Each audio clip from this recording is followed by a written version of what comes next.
After the collapse, 6 likely events that will follow an economic crash. It's not too difficult to understand that we are well on our way to a paradigm shift in America. In fact, we're in the midst of it right now. The writing is on the wall and can no longer be ignored. The US government has run up trillions of dollars in debt, and given the recent debates over the country's debt ceiling, we can rest assured that neither Congress or the President will act to curtail spending and balance the budget. We will continue adding trillions of dollars to the national debt clock until such time that our creditors no longer lend us money. From the monetary side, the Federal Reserve's response to this unprecedented crisis has been to simply print more money as is necessary. On top of the trillions in dollars already printed thus far, the Fed continues quantitative easing to the tune of about $80 billion per month. It's the only arrow left in the Fed's quiver, because failing to inject these billions into stock markets and banks will lead to an almost instant collapse of the US financial system. Unfortunately, the current strategy is chock full of its own pitfalls, the least of which being the real possibility of a hyperinflationary environment developing over coming months and years.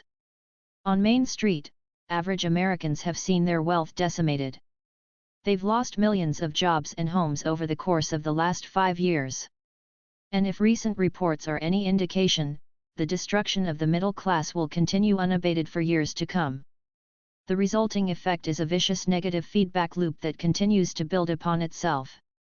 Americans no longer have money, or credit, to spend to prop up the economy, thus more jobs will be lost, leading to more people requiring government assistance for everything from food to shelter. We are, on every level, facing a collapse of unprecedented scale.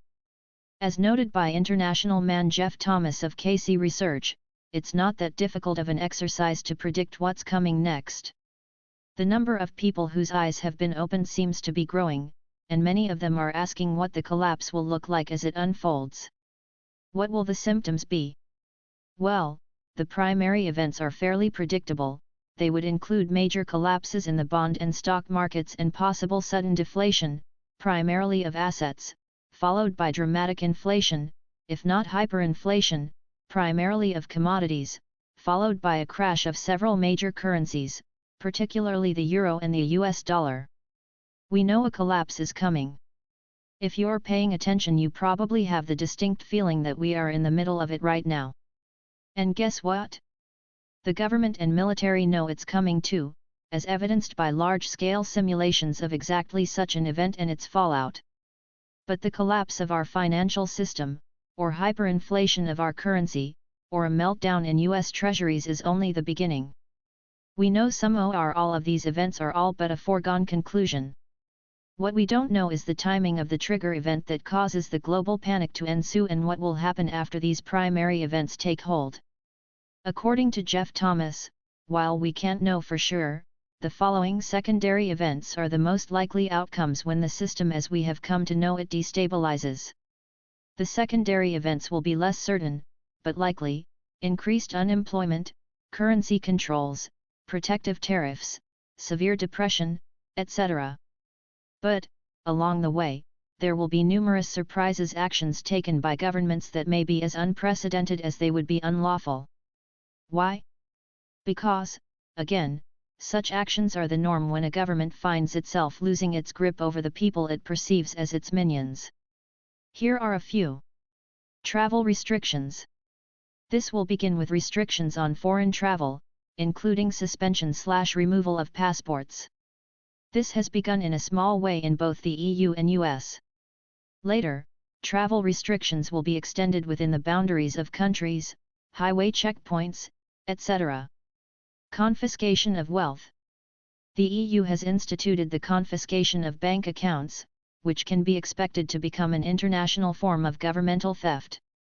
This does not automatically mean that other assets, such as precious metals and real estate, will also be confiscated, but it does mean that the barrier for confiscation has been eliminated.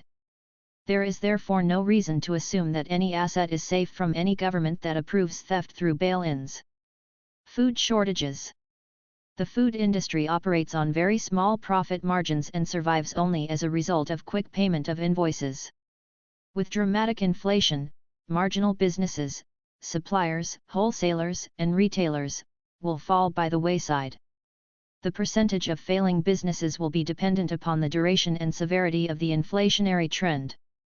Squatters' rebellions.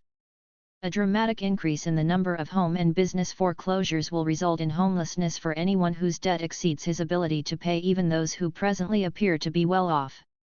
As numbers rise significantly, a new homeless class will be created amongst the former middle class. As they become more numerous, large-scale ownership of property may give way to large-scale possession of property. Riots. These will likely happen spontaneously due to the above conditions, but if not, governments will create them to justify their desire for greater control of the masses. Martial law. The U.S. has already prepared for this, with the passing of the 2012 National Defense Authorization Act, NDAA, which many interpret as declaring the U.S. to be a battlefield. The NDAA allows the suspension of habeas corpus, indefinite detention, and the assumption that any resident may be considered an enemy combatant. Similar legislation may be expected in other countries that perceive martial law as a solution to civil unrest.